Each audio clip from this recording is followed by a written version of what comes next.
This is Scott Roos, your host of Down to the River radio show, speaking at you directly from the shores of the North Saskatchewan River in scenic Prince Albert, Saskatchewan, the muddy banks, because everything's melting right now, finally. And on the line with me today, I have legendary vocalist, guitarist, singer, songwriter Myles Goodwyn. How are you doing, man? I mean, it's been a rough couple of days. I know that it's been a rough few months for everybody, but you guys out in Nova Scotia are taking it pretty hard.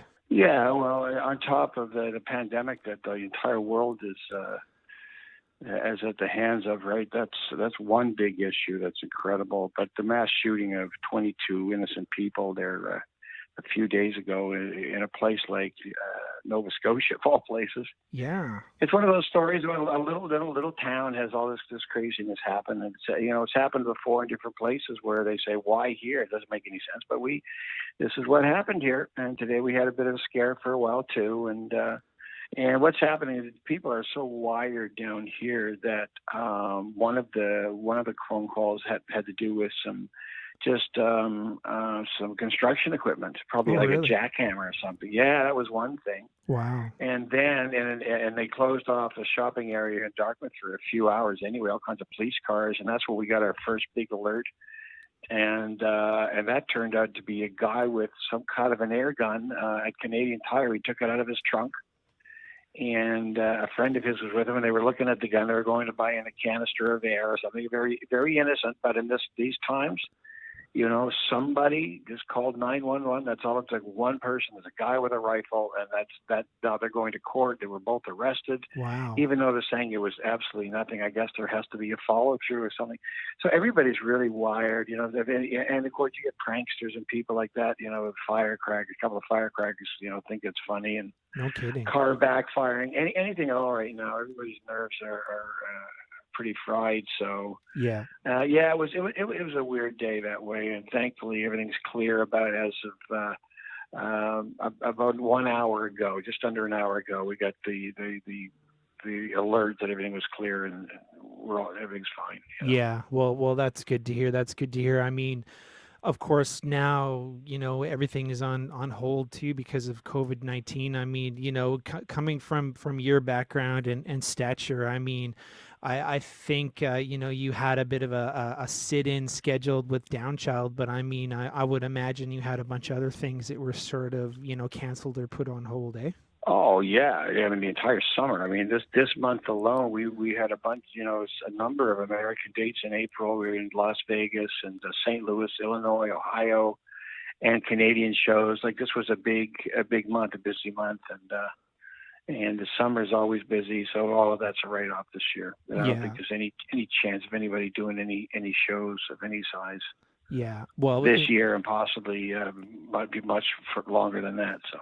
yeah. Well, I mean, any festival that was planned over the summer in the United States or Canada is pretty much, it's done, unfortunately, Yeah, because it's done. yeah, because from a journalist perspective, of course, my whole summer would have been planned out with me going and covering and interviewing artists and everything, but as they've been saying throughout this whole thing, I mean, it's all for the greater good. I mean, have you been keeping yourself busy just writing new material and stuff like a lot of artists have, Myles? Yeah, well, I write all the time anyway, but yeah, that's exactly right. I do. You see a lot of streaming and stuff like that. You see a lot of videos being posted. Everybody, literally everybody's doing it. Yeah.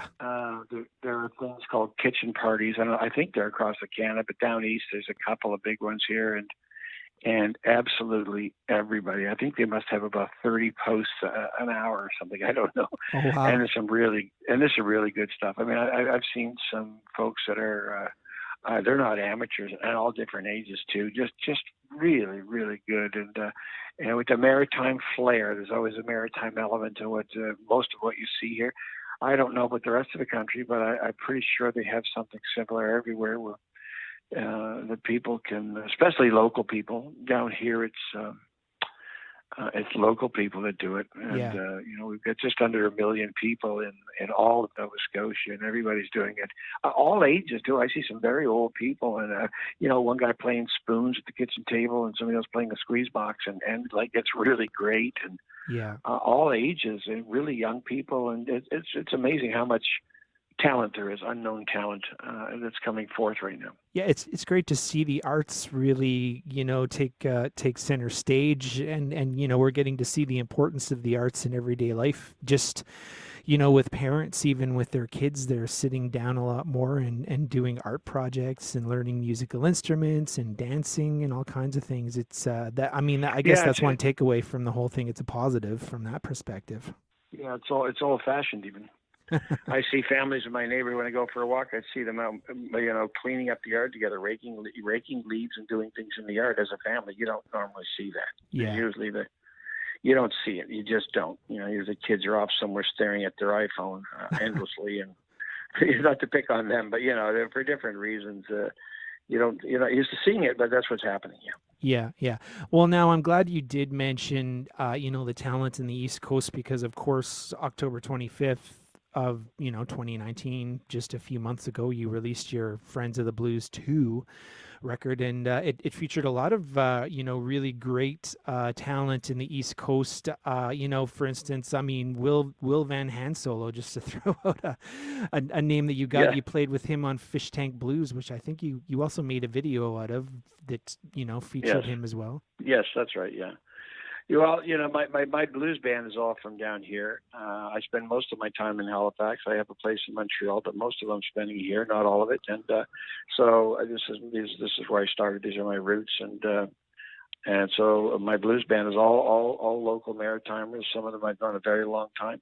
Yeah. And a lot of guests down here. Yeah, there are quite a few people down here that are on my record. I mean, I'm not going to list them off the top of my head, but there's people all across the country. There's people in Saskatchewan, Regina. Jack Semple's out of Regina area. He's a legendary guitar player, for example. That's true. Got people on the West Coast.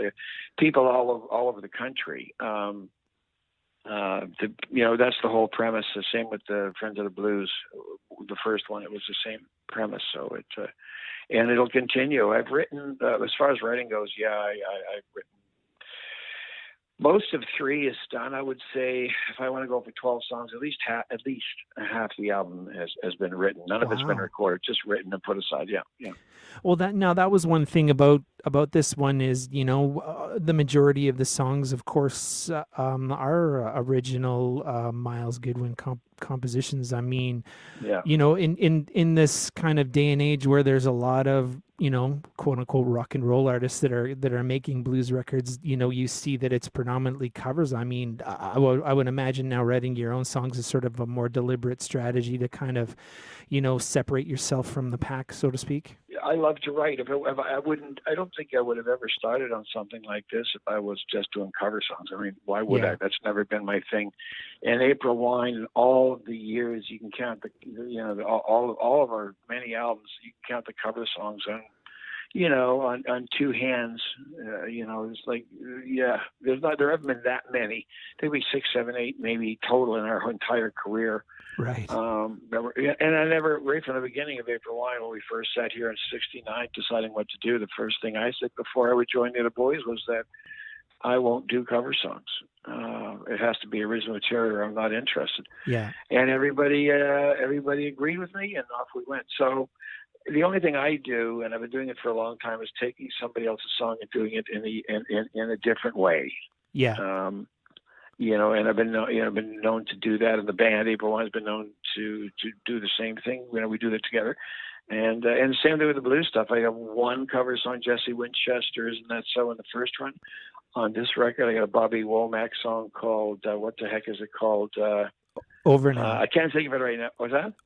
Over Now or All Over Now, depending on which. Yeah, it's All Over Now. All Over Now. Yeah, the Rolling Stones did it. A lot of people did it.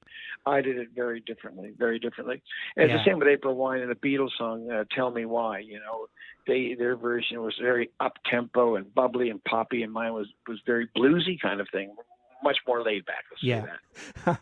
I was gonna say now, there was a lot to unpack there, and I definitely want to go back to the cover of Over Now. But I mean, one thing that I was curious about now is you're writing for April Wine compared to your writing for the Blues Project. I mean, how do you separate yourself from, I guess those two quote unquote, writing personas? Is there a, sort of vibe that you have to, be in order to write blues comparatively, or is it just like a switch that you can turn off and on? Well, I can kind of turn it off and on. I mean, I think right now in my life, the blues stuff comes a lot easier and a lot faster than if I was to sit down and write a great, like a really good, solid rock album for April Wine.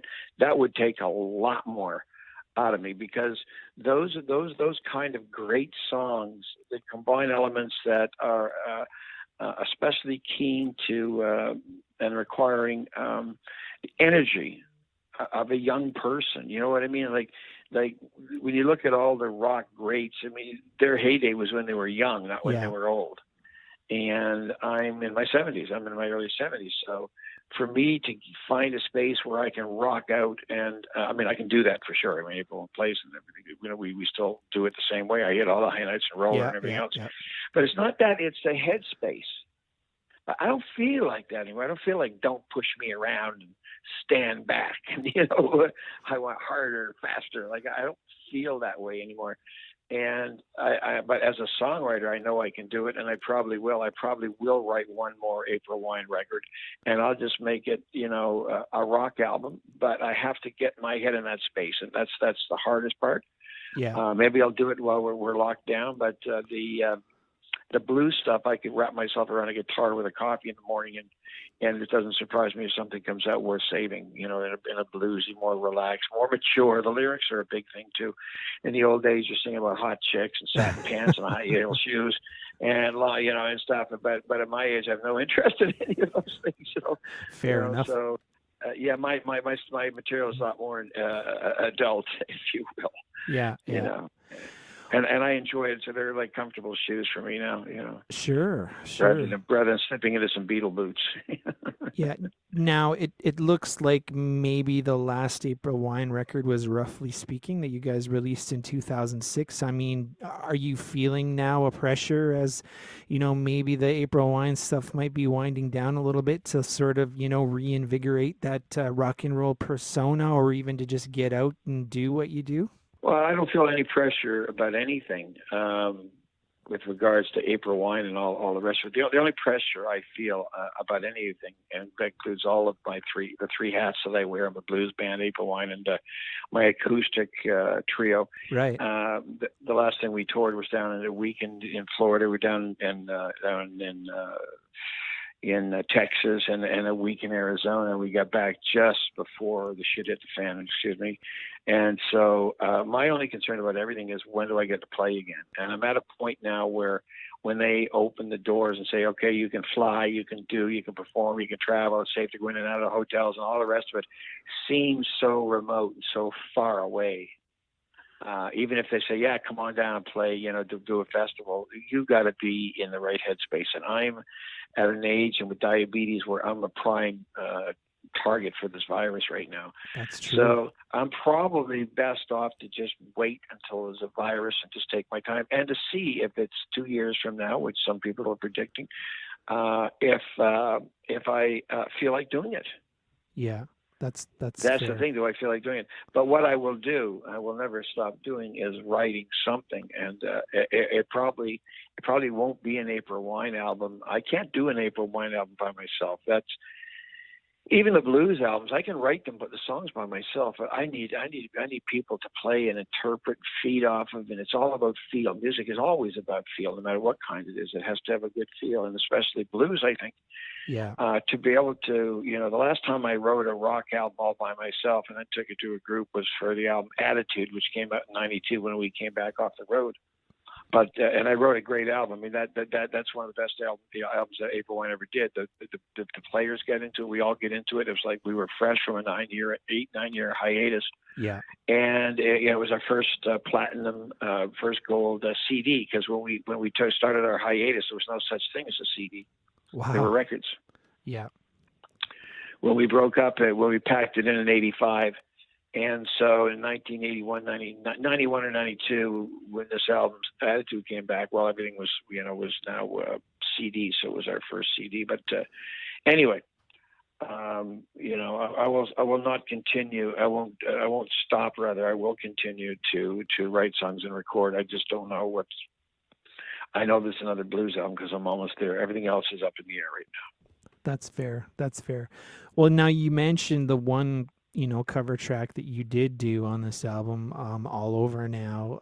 It's you did make it your own. You have a bit of a, sort of almost reggae ska feel to it. I mean, when you're thinking about the arrangements for these songs, I mean, where did the that kind of reggae feel come from? Well, I don't know where it came from, and I certainly wasn't looking for that feel. I pick up a guitar and I play. Yeah. And I feel something, and I've always liked It's All Over Now. I mean, I played it when in a cover band when the Stones were young, when we were all young, and I was going to high school playing in a cover band in the '60s. I played All Over Now. I know the song, but I played it in that kind of frenzy kind of way that they did. Yeah. When we were doing Beatles songs and those kind of songs, whatever was popular in towards the middle and late '60s. Sure. So, I mean, I've known the song. I've kind of said I've played it many times by myself, but I never got serious about it. I said, I really, really want to do something special with that. And then I just played around with feels, and that's what I do. That's what I do. I'm a musician. I'm an arranger. I'm a producer. I'm a singer. And when I apply these skills that you develop by learning your craft and working your craft, you have a sense of where to go and what to do. And then there's a good bit of luck. Because something can pass you by, and you got to be ready for it and accept it and move with it and create something.